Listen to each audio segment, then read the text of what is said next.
Okay, hello everyone and welcome to another video on One Step Outside. This is part of a series I've been doing exploring some broader areas of what success looks like for you. So in the past I've come more from a focus on career and business certainly, but I'm really interested in looking at some things that perhaps aren't as obviously connected. And the topic today is super interesting for me personally. I hope it will be for you too, because I'm here with Therese and we're going to be talking about intuition. And it's something that I realised with my own coach earlier this year that I really wanted to explore more. And ironically, I just realised the other day, Therese, that I've always said, oh, I'm not very intuitive. And I think, we grew up in these very rational societies, and our education, certainly in the UK, was, very sort of intellectual and reasonable and so on. But then, things like the Myers-Briggs profile, I realised that my strongest attribute there is intuition. So I think, hang on a second, if I can do it sort of professionally, why can't I do it in my life? And maybe I am more in touch with my intuition than I thought and so on. So anyway, that's sort of my journey through this. And so I'm really excited to be here with you, Therese, today. And you are a psychic coach and spiritual teacher. But I'd love it if you could tell us a little bit more about what you do in your own words. All right. Well, hello. Thank you for having me. My mission in life is to help other people really tap into their intuition in business, in life, in relationships, everywhere, because it is our first and most solid connection to source. And we're given that at the time of conception. And so it's been my mission to really empower and help mostly empaths. I really attract a lot of empaths, being an empath myself, but psychics and intuitives and people who are really excited about really tapping in and trusting. They come to me and we get connected and we get deep dive in there and really pull out their gifts and their purpose and the magic that they've been hiding, or, it's hidden underneath like a gem. And we get it out and we get it all shiny and get them on their way, because what else is possible? I mean, once you trust your intuition, everything else falls into play. And it's a beautiful thing. That sounds wonderful. Maybe to pick up on a couple of things, just to clarify for those of us who aren't as familiar with the terminology. An empath, what is an empath? Well, an empath is a highly sensitive being. Usually you would be called maybe an introvert. You'd be called highly sensitive. Often, there was a book written years ago in the 90s, and the term HSP was coined, highly sensitive persons. I don't know if you've read that book, Anna, but It's a really great book. And so it's very similar to empath. Like, it's a more of a, Western term to, provide a name for empaths. And so we're very sensitive and we feel the energies of others very deeply, as though they're our own, and often take them on as disease, depression, sadness. I've worked with empaths who can smell cancer in other people. I've worked with empaths who can actually find where an earthquake started because of drilling oil in a totally different part of the world. So empaths are highly sensitive beings that are sent here to take the negative and turn it into the positive energetically. And half of them don't even know they're empaths yet. But the term's starting to spread. Like, I know you've probably seen it a lot more. There's more books about it. There's more articles written about it. And we're all psychic, right? We're all psychic. We're all intuitive. You're highly intuitive. We're born with that. Yeah. So it's nothing special. We can channel any energy we choose. It just is a matter of how much practice and time that you've put into it. And you mentioned being connected to source as well. What do you mean by that? For my terminology, God, the creator, the great spirit, whatever that is for you, whatever name that you put onto the divine, that belief and faith in something outside of ourselves, but is actually within us as well, so that's just one of the terms I use. I don't use the term God as often, because sometimes people assume that I'm religious, but my religion is love. I know we've all heard that before, but it is. My religion is love and oneness, and so I'm not really religious, so I guess I don't use that term as much because of that. Sure. Yeah. Okay, so and in your world, I guess for you and for your clients, for the empaths that you work with, what does success look like? What are you trying to achieve together? Oh, well, when I work with clients, they each have something that they need to work through or that a goal they want to achieve, as you know. And for me, success can be different spectrums of success. So maybe you just want to achieve a healthy relationship, and then you do so. Well, that's success in my eyes. You've achieved that healthy relationship, that loving relationship. Maybe success is to some people how much money they have coming in every month. And if they achieve that amount, they feel like they're successful. So I think each one of us has our own interpretation of success. For me personally, it is being healthy, happy, and living a life of freedom where I don't feel chained or inhibited, and I'm authentically living in my purpose and my truth. And for me, I feel very successful because I'm doing that. However, my bank account's not terribly full, but at the same time, I feel, yeah, who cares? I'm happy, I'm healthy, and I've got, such a beautiful life. I really do. Mm-hmm. Oh, I love that. And that's, Yeah. yeah, 100% what I believe too, that we each have our own definition of success. But at the same time, I think we can all agree that we want to sort of have happy, healthy lives. It's almost too easy, isn't it? It sounds so simple. And yet we strive our whole lives to achieve it. In this context, then, why do you think it's so important that we get back in touch with our intuition and being sort of true to who we are underneath it all, I guess? I think you answered it. I think being true to yourself is being authentically aligned with your intuition. And when we turn it off, we're not living our life to its full potential. We're denying a part of ourselves, and we've shut it off and turned it off, and we get really stuck in the mind, and we step away from the heart, which there needs to be a balance. And yeah, the time is now. I mean, we're living in a highly conscious, aware time. And, back in the day, 100 years ago, 50 years ago, even like 30 years ago, you would have to, if you wanted to go on a spiritual journey or a spiritual path, you would find a master teacher. And then when you say to the master teacher, please tell me, master, what is my purpose? The master teacher would have to meditate on it and find out if they could give it to you, whether or not you were ready. Because when you are given your purpose, there's no going back. You can't turn that off.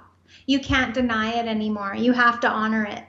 Because if you don't, then you are shutting off a huge part of yourself, and everything in your life will push you towards that purpose. So there will be resistance if you don't do it.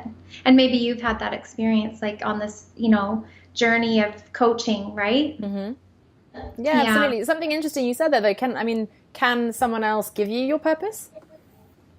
Well, nowadays, I don't think that we ever need to just go to a master teacher and find out, because we are already innately taught and told what it is from the time of birth. You can find it for yourself. However, when you haven't aligned yourself with your intuition and you're not totally in tune, maybe you're turning off your abilities and your gifts, then often we will go to a master teacher then, because we need help to reveal, to have the big reveal what we've forgotten when we were born, because we forget. We were born with egos, right? And the ego says, I seem to recall feeling really loved and in perfection with myself, but now I don't feel that way. Now I'm searching for it. And I'm reading this really interesting book, and he's I can't remember the name of the book. Anyway, it's all about numerology because I find it fascinating. Mm-hmm. And he says that when we're born, we are actually all experiencing abandonment because we've left source. So the energy exchange, like coming into the physical human body, is a big, like a huge shift, energetic shift. And we're all experiencing abandonment, and how we deal with that abandonment dictates how we deal in life, right? Mm-hmm. So I found that an interesting point of view. I thought I'd share. Yeah, no, absolutely. I mean, it's, yeah, some things that perhaps we're not so familiar with. And you said that we're taught our purpose, but I'm not sure if we are. Certainly in my experience, I feel like it was the opposite. I felt like sort of schooling and education took me in a different direction, or certainly took me in a specific direction, I guess, which isn't necessarily the right one or the most organic one for you. Yeah, and I mean, when I say taught your purpose, I mean like the universe, the divine, God is showing you your purpose throughout your life, is teaching you through your experiences where you're going to be best serving the planet with your love. Okay. So I should have clarified that a bit better. Yeah. Yeah. You know, because like for me, I grew up and I had very much trauma in my life until I was 5. My mom was a single mom and her first husband was highly abusive. So I experienced all kinds of trauma. And then we escaped from him. We lived in the States. We had to escape back to Canada. An undercover cop actually rescued my mom, and he was abusive. I mean, it was horrible. And then she had to survive with 2 small children, came from an abusive family. And so throughout my experiences through my life, being bullied in school, highly insecure, being a victim of all kinds of like, you know, just little victimizations, bosses that were mean, you know, silly little things. And I realized I had to experience all of that to get where I am today.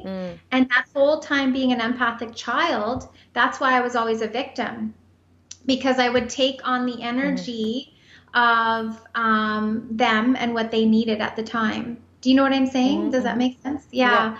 So, yeah, I'm empowered now, but I gave away my power all through my childhood and most of my like half of my adult life.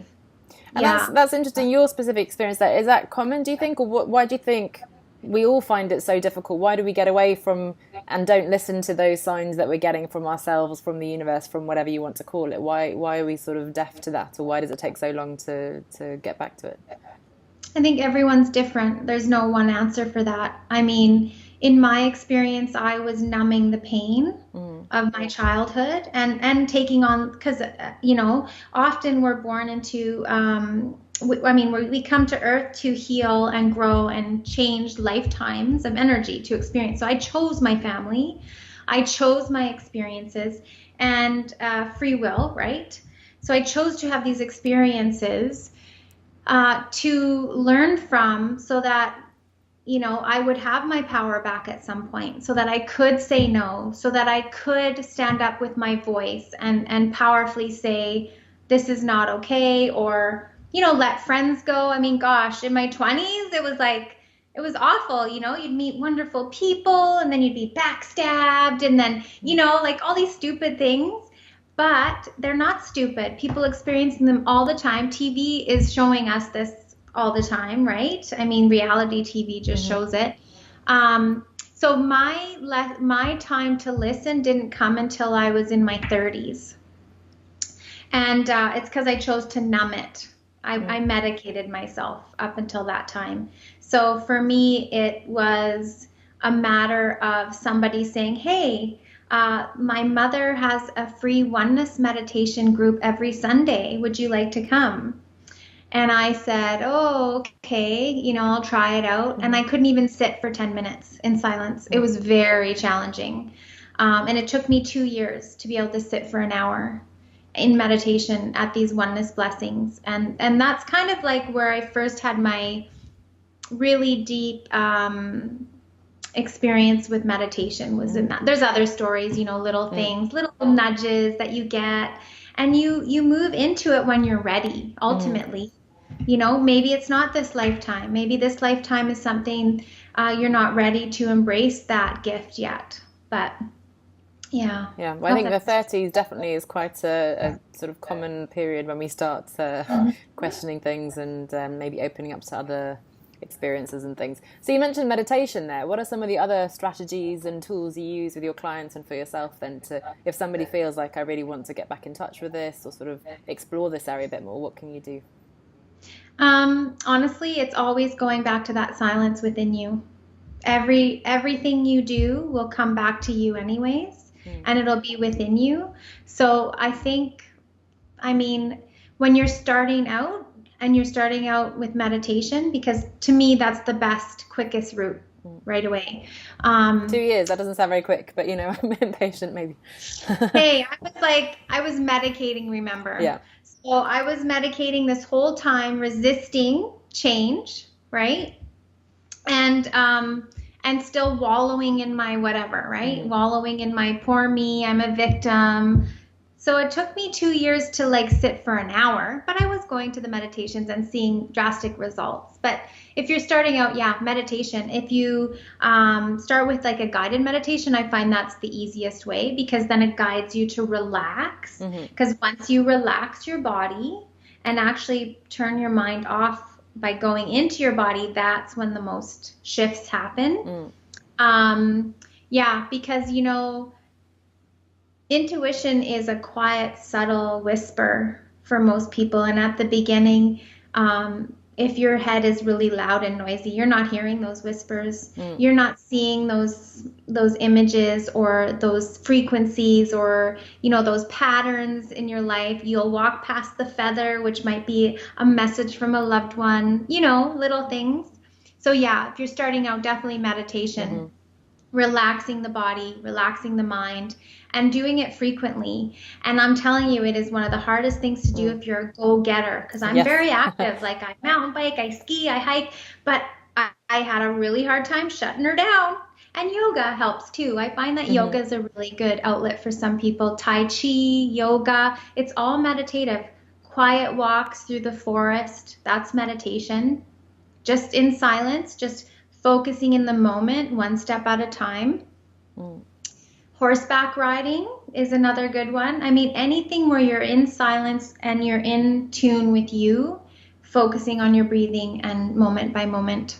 And the trees behind you make me think of nature too. I always find just sort of getting away from pollution and noise and traffic and things, right? Getting out to sort of closer to earth, I guess. Well, you're an empath, and as empaths, we need to be in nature. And this is where we've disconnected. I mean, we're supposed to be in cities too, right? We need to be everywhere.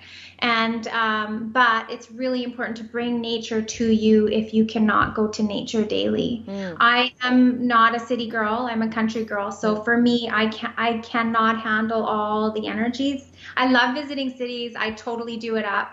I love eating out in the food and the restaurants and the adventure and looking and infrastructure.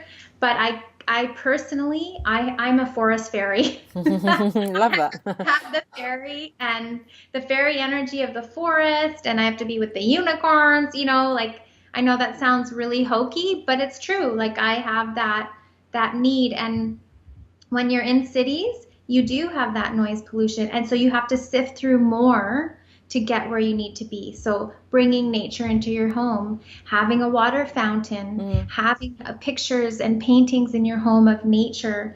Often I'll get clients to buy CDs or download music that is real sounds of nature, not synthesizers and such, real sounds.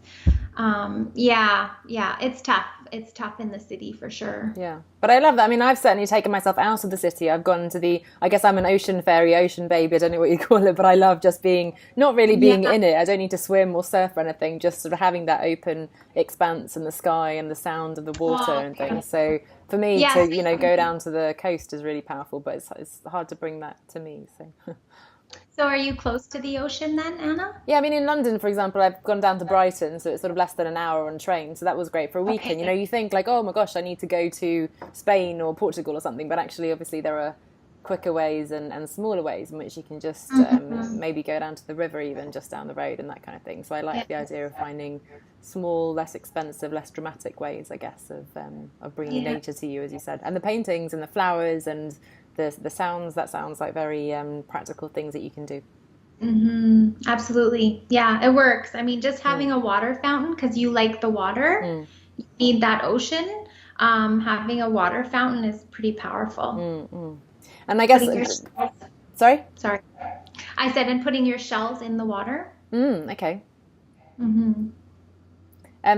Because we were talking about sort of taking those small steps, I guess I always talk about this one step outside. So I wonder, what is that one step?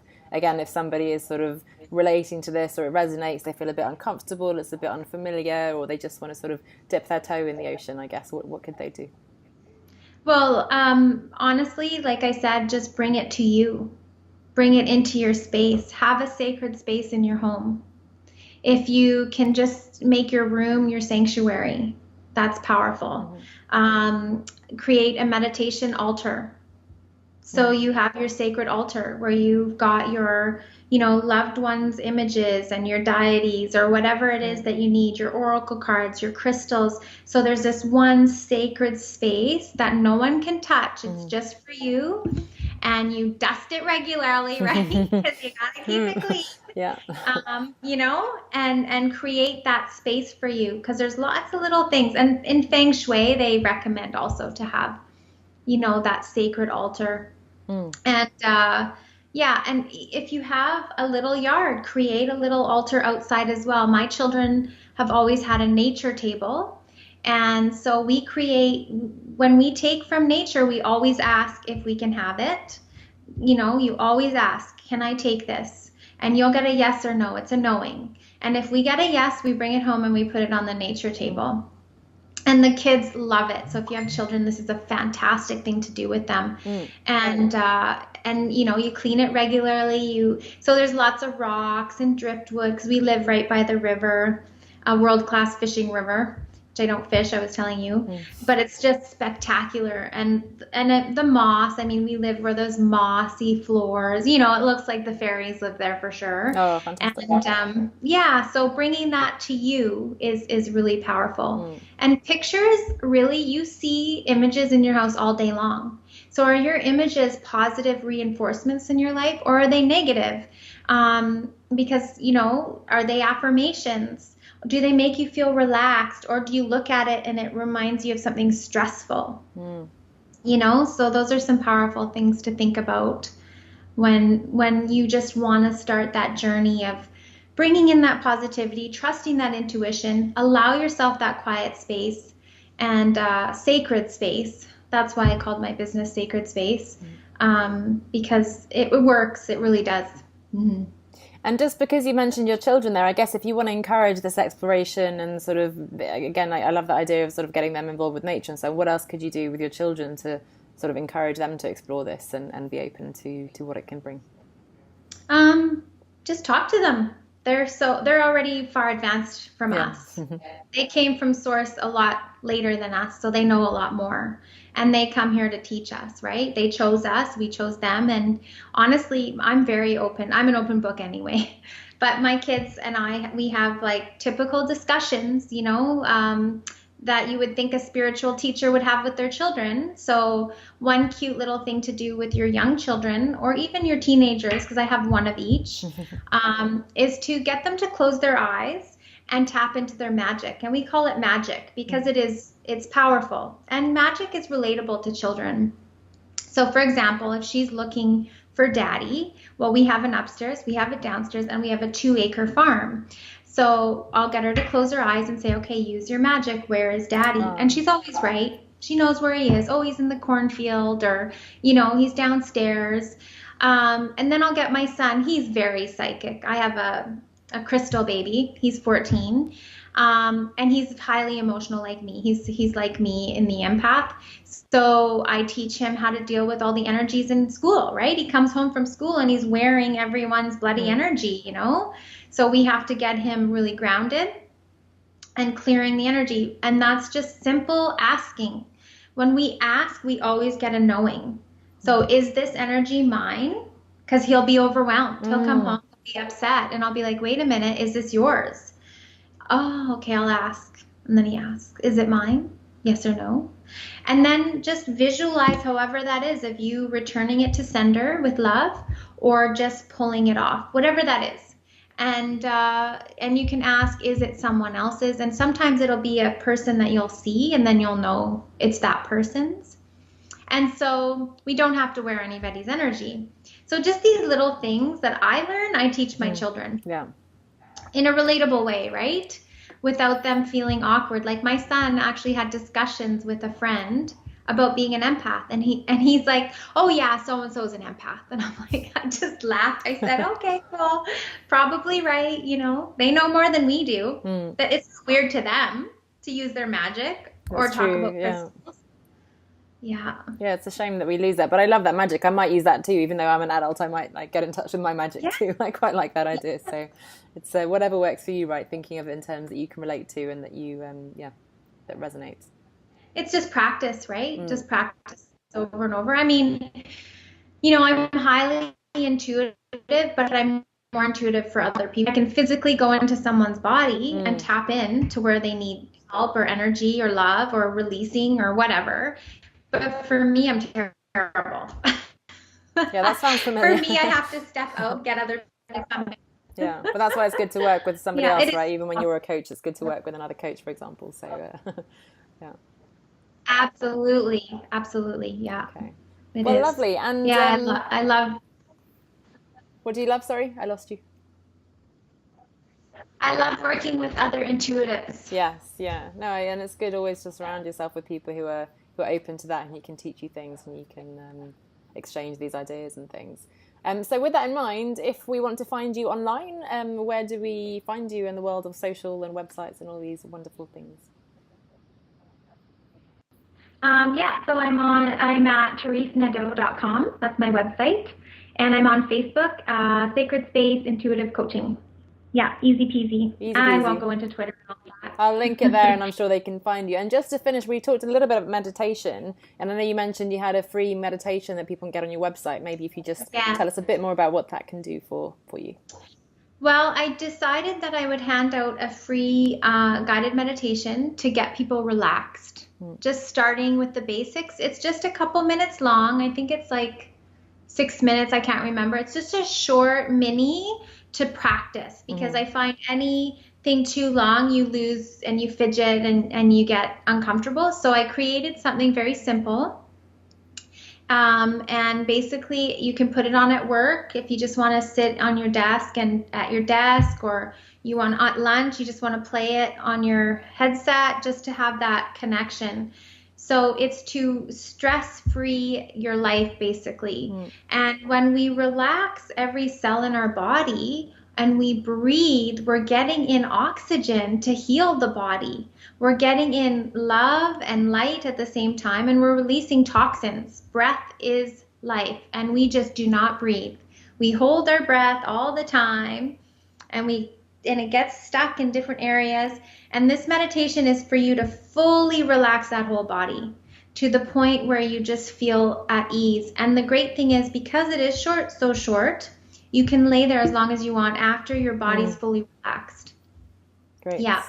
I want to go and do that now, so I'll click onto that as soon as we finish the call. I'm also inspired to find a painting with those beautiful trees and the ocean, I think, so I'm going to have a look for that as well to bring it into my home. So. Yeah, great. Okay, well, thank you so much for your time, Therese, today. It's been lovely talking to you, hearing about some things that are perhaps not so familiar for me and some of the audience as well. So thanks so much for sharing that, and I hope to talk to you again soon. Yeah, it's been a pleasure. Thank you, Anna.